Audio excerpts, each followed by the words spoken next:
स्पर्धा परीक्षेची पूर्वतयारी म्हणजेच नवोदय अभ्यास या अंतर्गतच आज आपण पाहणार आहोत घटक 8 अपूर्णांक यामधील स्वाध्याय 8.1.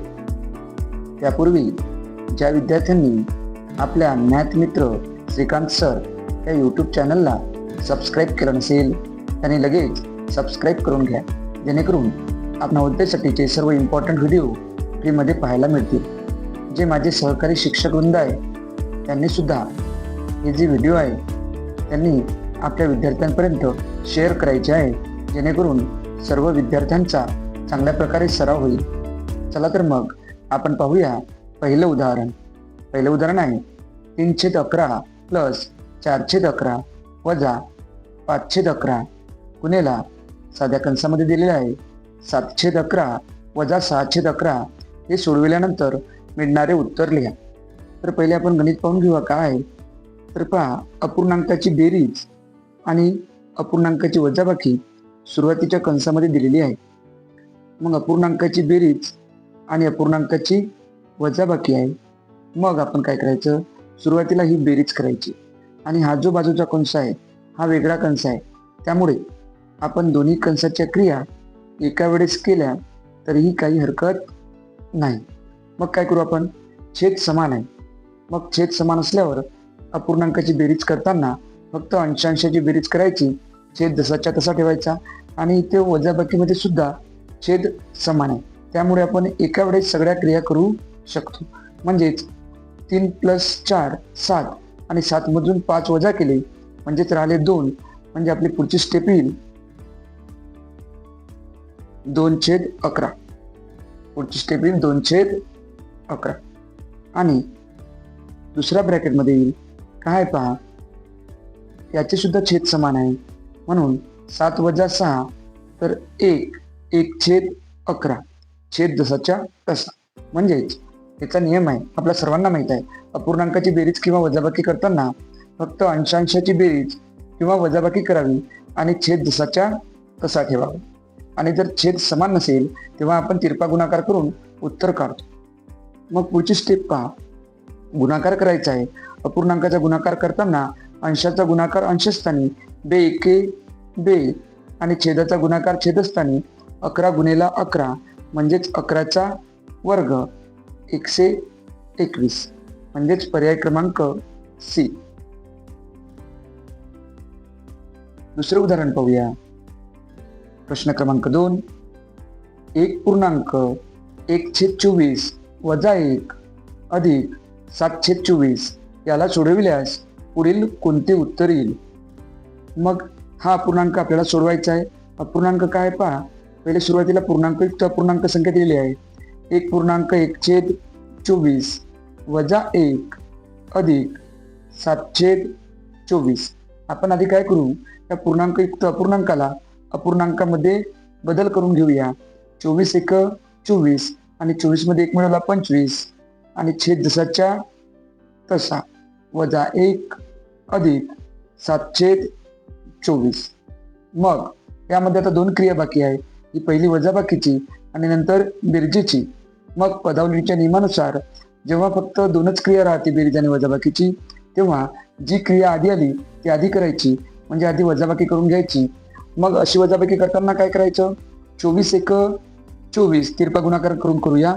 24/24 इथे 24 येणार, 25 वजा 24 म्हणजे इथे येणार 1 आणि आपला खालचा छेद जसाच्या तसा, म्हणजे उत्तर येईल 1/24.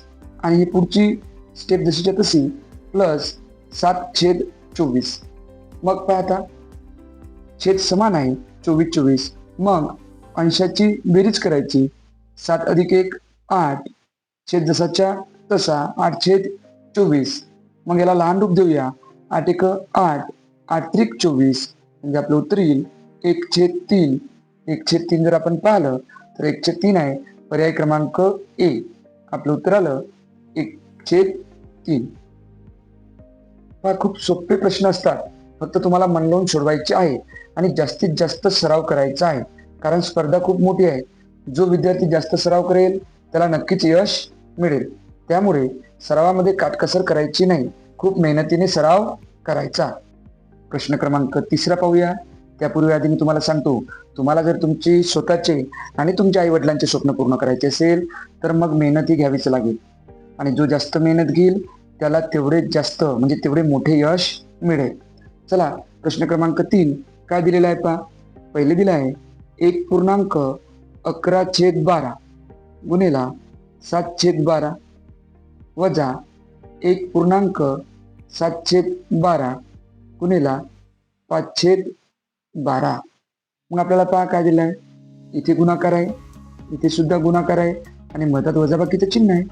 म्हणजे दोन गुणाकाराचे चिन्ह असेल आणि मधात वजाबाकी किंवा बेरजेचं चिन्ह असेल तर दोन्ही क्रिया आपण एका दमाने करू शकतो. म्हणजे वेळ वाचेल, कारण नवोदयमध्ये वेळेला सुद्धा फार महत्त्व असते.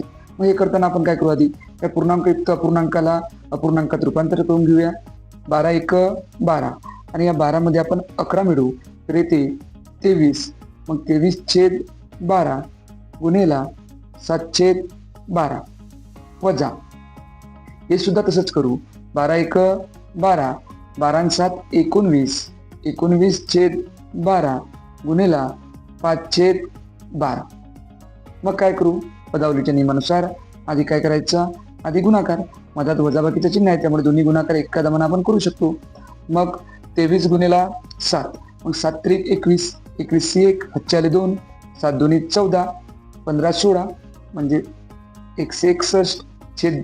छेदाचं 12 गुणिला 12 जर केलं तर उत्तर येईल 144 वजा 19×5 = 95 वजा 12 गुणिला 12 144. मग आता पहा कोणती क्रिया बाकी आहे. आता राहिली फक्त वजाबाकीची. पदावलीमध्ये वजाबाकी करताना फक्त अंशांशाची वजाबाकी करायची. छेद जसाच्या तसा ठेवायचा, कारण छेद समान आहे. तर मग काय करू, अंशांशाची वजाबाकी. या 1 मधून 5 जात नाही, मग इथला हातचा देऊ आपण. 11 मधून 5 गेले 6 राहिले. मग इथे 5 राहिले, म्हणजे 5तून 9 जात नाही, मग 15 मधून 9 गेले तर इथे सुद्धा 6 राहिले आणि छेद जसाच्या तसा. मग पुढची स्टेप पहा.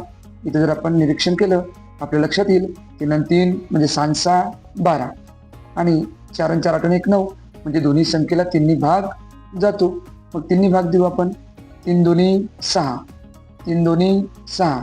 त्याला जर भाग दिला आपण 3 चोक 12, 2 बाकी उरले 24 राहिले. मग 3×8 = 24 म्हणजे उत्तर काय आलं पहा आता 22/48.